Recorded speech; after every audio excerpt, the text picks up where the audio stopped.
Υπάρχουν άνθρωποι οι οποίοι κάνουν φλερτ μέσα από τα social media. Έτσι, αυτό το ξέρουμε, είναι το φλερτ της νέας εποχής.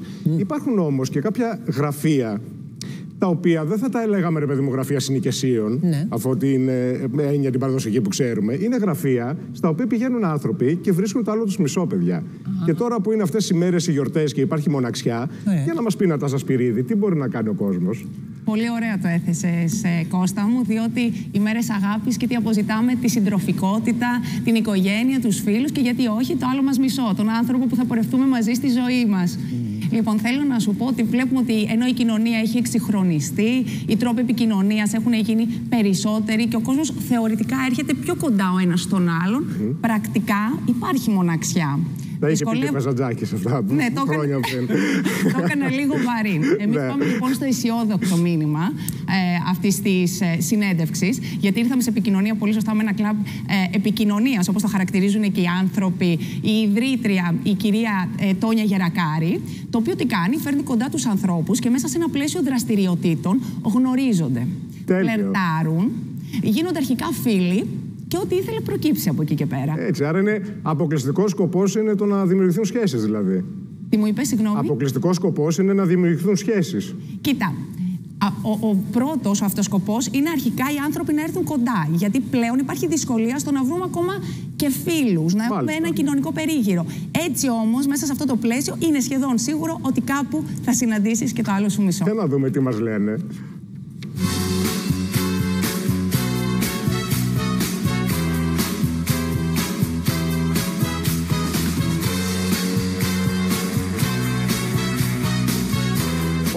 Και περισσότερος κόσμος βιώνει μοναξιά.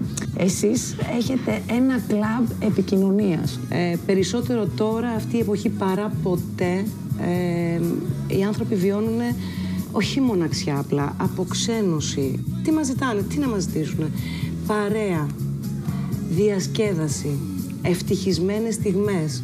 Είμαστε μια ομάδα ανθρώπων που μπορούμε να πάμε σε θέατρα, άσε τις εκδρομές, διήμερες, τριήμερες, νιώθουμε ότι είμαστε σε εξαήμερη. Εγώ έτσι νιώθω. Οπότε σε ένα πλαίσιο δραστηριοτήτων γνωρίζεστε. Εννοείται.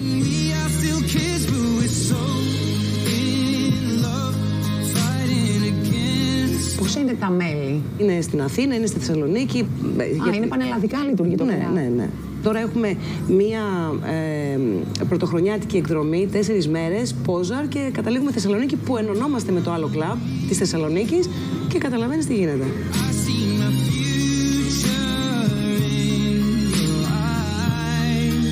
Ποιες προϋποθέσεις πρέπει να πληρούν οι άνθρωποι που έρχονται στο κλαμπ? Άνθρωποι οι οποίοι έχουν αποφασίσει να δούνε τη ζωή κατάματα και να την χαρούνε. Δεν έχει σημασία η ηλικία, δεν έχει σημασία τίποτα. Χαίρομαι τη ζωή, ρουφώ την κάθε ρανίδα.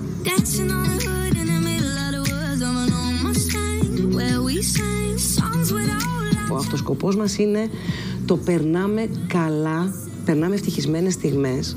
Αποκτά ενδιαφέρον η ζωή σου. Δεν βαριέσαι, δεν μένεις μόνος σου και αν βρεις και το άλλο σου μισό, εμείς θα είμαστε ακόμα πιο χαρούμενοι. Το εύρος των ηλικιών? Είμαστε εκεί γύρω στα 30, με μία ηλικία, μετά δεν έχουμε ηλικίες. Δεν υπάρχει μετά ηλικία. Μετά είναι πόσο αισθανόμαστε.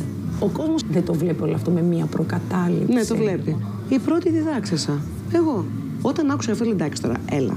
Είναι δυνατόν στην εποχή μας? Τι είναι αυτό, γραφείο συνοικισίων? Αυτό σκέφτηκα αμέσως.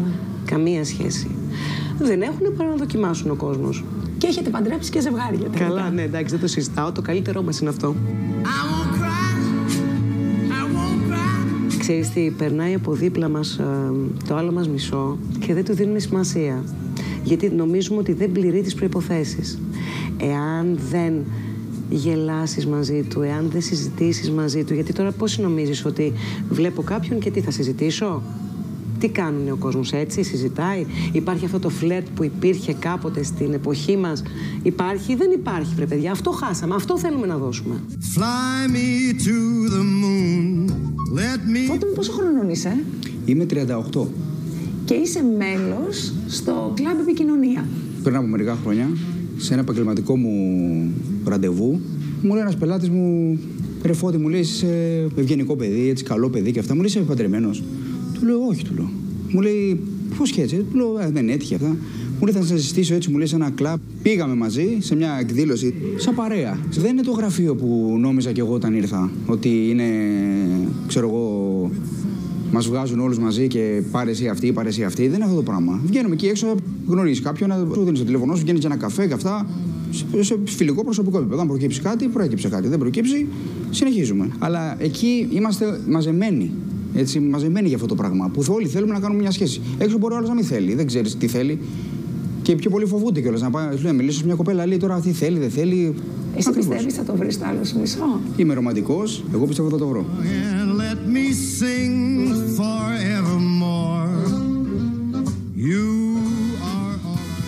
Πόσο παράξενο φαίνεται, αλλά παρόλα αυτά δεν είναι κιόλας. Βλέπεις και ο κόσμος που πήγε, το έβλεπε με προκατάληψη, αλλά τελικά το ζουνε και είναι τέλειοι. Γιατί στον κόσμο λείπει αυτή η επικοινωνία. Είναι η επικοινωνία μόνο μέσα από ένα κινητό, έναν υπολογιστή. Οπότε αυτή η ανθρώπινη επαφή λείπει και σου λέει εντάξει, εγώ ξεκινάω να πάω να κάνω μια ωραία παρέα και ενδεχομένως εκδρομές ή οτιδήποτε κάνει το κλαμπ. Γιατί όλοι όσοι είναι εκεί.